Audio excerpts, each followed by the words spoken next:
Salutare, dragi prieteni! Mașinile electrice ale lui Elon Musk pun în pericol viețile conducătorilor de Cybertrucks. Un camion Cyber parcat într-o parcare exterioară din statul Georgia, USA, a izbucnit în flăcări cu doar câteva ore înainte ca Matthew Liebesberger să arunce în aer intenționat un camion de același model în fața hotelului Trump din Las Vegas. Pompierii s-au grăbit să ajungă la un magazin Tesla din North Decatur, în afara orașului Atlanta, în primele ore ale zilei de 31 decembrie, găsind camionul futurist în flăcări. Autoritățile locale suspectează că un incendiu de baterie a cauzat incidentul în Georgia. Toate aceste incidente vin în timp ce Tesla a rechemat în liniște mașinile pentru bateriile de pe Cybertruck din septembrie din cauza defectelor care ar putea duce la explozia lor. Proprietarii de mașini futuriste au raportat că personalul Tesla i-a contactat în legătură cu pachetele de baterii potențial defecte din vehiculele lor, cerându-le să le ducă la cel mai apropiat dealer. Pompierii au fost chemați, așa cum vă spuneam, la un magazin Tesla din Georgia săptămâna aceasta, când un Cybertruck a izbucnit în flăcări în timp ce era în parcarea exterioară.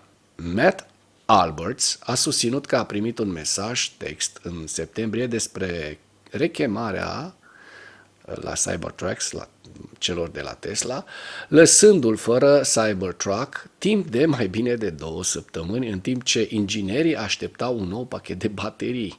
El a postat anunțul pe Facebook pentru a întreba dacă alți proprietari au avut experiență similară, iar un alt proprietar a avut o experiență similară în decembrie, când și-a dus vehiculul la garaj pentru a înlocui oglinda laterală. Așadar, mă aștept ca după toate aceste incidente, ca acțiunile Tesla a lui Elon Musk să scadă drastic în săptămâna care vine. Subiectele principale ale analizei noastre de astăzi sunt lovitură cu drone rusești asupra Parlamentului ucrainean, aproximativ 1700 de soldați ucraineni echipați de către Occident au dispărut după ce au fost antrenați în Franța, lăsând restul brigăzilor să înfrunte decimată ofensiva rusească. Blinken spune, China l-a descurajat pe Putin să folosească arme nucleare în Ucraina. Transnistria a refuzat gazele din Europa, sperând aprovizionarea din Federația Rusă. La cererea publicului, la cererea expresă a publicului, vă dau știrea asta. 1700 de soldați ucraineni echipați de către Occident fug după antrenamentul din Franța. O astfel de știre se verifică, nu se dă așa în prima secundă, iar după toate verificările, cu toate că este foarte greu de crezut pentru mulți dintre noi, această știre este adevărată, din păcate. Este vorba despre brigada 155 mecanizată, una dintre puținele unități ucrainene echipate cu tancuri de luptă avansate Leopard 2, ar fi trebuit să întărească apărarea țării. În schimb, cel puțin 50 de soldați au dispărut în timp ce unitatea se antrena în Franța, iar până când a intrat în prima bătălie, 1700 de soldați au dispărut fără permisie. Chiar și în noiembrie, 500 de soldați au rămas dispăruți, declanșând o criză pentru brigadă, cunoscută și sub numele de An de Kiev, în onoarea legăturilor sale istorice cu Franța, legăturilor istorice ale Ucrainei cu Franța. Acest exod în masă a avut loc înainte ca unitatea să fie trimisă la Pokrovsk, un centru logistic critic din regiunea Donetsk, din estul Ucrainei. Când brigada epuizată a intrat în luptă în ultimele zile, a suferit pierderi grele, inclusiv unele dintre tancurile sale Leopard și alte vehicule blindate. Dezastrul a determinat o investigație a Biroului de Stat de Investigație al Ucrainei cu privire la ceea ce criticii numesc formarea haotică a unității. Brigada trebuia să aibă peste 5800 de soldați și armament occidental de ultimă generație, inclusiv obuziere franceze César de 155 de mm. Restul brigăzii ucrainene a fost acum forțat să înfrunte singura ofensivă rusească de la Pokrovsk. Acesta a fost piesa centrală a unui proiect de aproape 1 miliard de euro anunțat în comun de către președintele ucrainean Volodymyr Zelensky și președintele francez Emmanuel Macron anul trecut. În schimb, prăbușirea brigăzii a scos la iveală deficiențe flagrante în strategia Ucrainei de a construi noi unități militare de la zero, analiștii întrebându-se de ce resursele nu au fost folosite pentru a susține brigăzile călite în luptă deja, angajate pe front. Ne întrebăm și noi de ce. Ziua 1046 a războiului din Ucraina.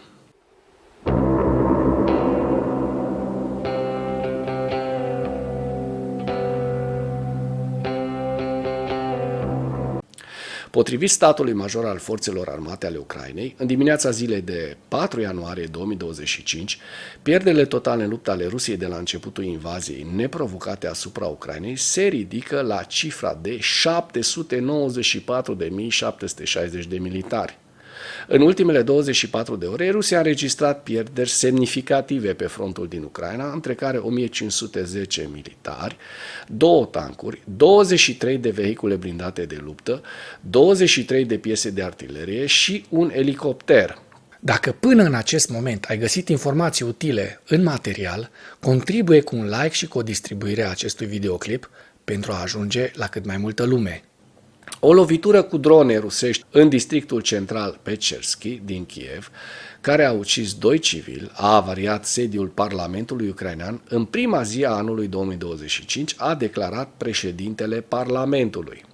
Valul de explozie a afectat clădirile din jurul, inclusiv clădirile administrative ale Parlamentului ucrainean, unde se află comisiile și departamentele Radei Supreme a Ucrainei. A dezvăluit Ruslan Stefanciuc pe Facebook.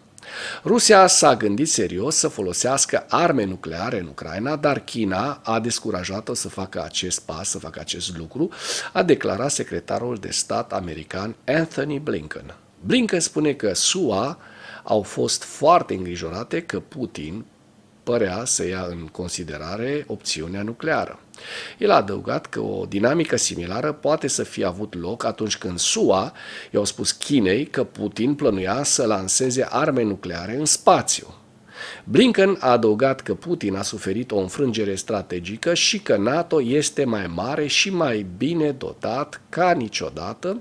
Acesta respinge, de asemenea, sugestiile conform cărora administrația Biden a amânat furnizarea de arme, spunând că ar fi trebuit să țină cont de o serie de factori, cum ar fi capacitatea Ucrainei de a opera și întreține sistemele. Vedem foarte bine că, da, așa este, având în vedere această dezertare în masă de 1700 de militari din brigada Andekiev.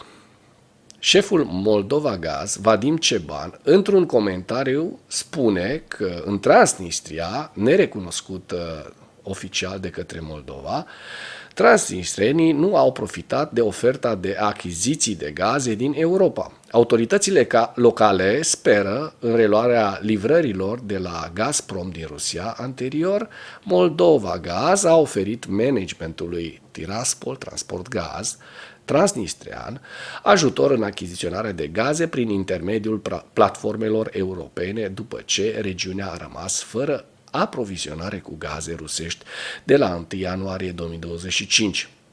Într-un răspuns trimis pe 2 ianuarie, așa zisele autorități din Transnistria au respins propunerea, spunând că aceasta ar duce la achiziționarea de gaze la prețuri mai mari și instabile. Pe da, pentru că voi sunteți obișnuiți, voi din Tiraspol, sunteți obișnuiți cu gaze zero cost, 0 lei. Așa ceva nu se poate, fraților. Și și-au dat seama și rușii de treaba asta și acum vă dă un bobârnac în cap. Tiraspolul a mai spus că se așteaptă la reluarea furnizării de gaze de către Gazprom din Rusia în temeiul contractului care expiră în 2026. Vise umede erotice transnistrene, fraților. În ceea ce urmează vă prezint un slide cu evoluția de ieri a celor mai importante fronturi din Ucraina și cu principalele știri din presa ucraineană. Hărțile sunt creația Institutului pentru Studiul Războiului.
Mulțumesc pentru vizionare. Dacă vrei să susții acest canal, abonează-te la Animatura.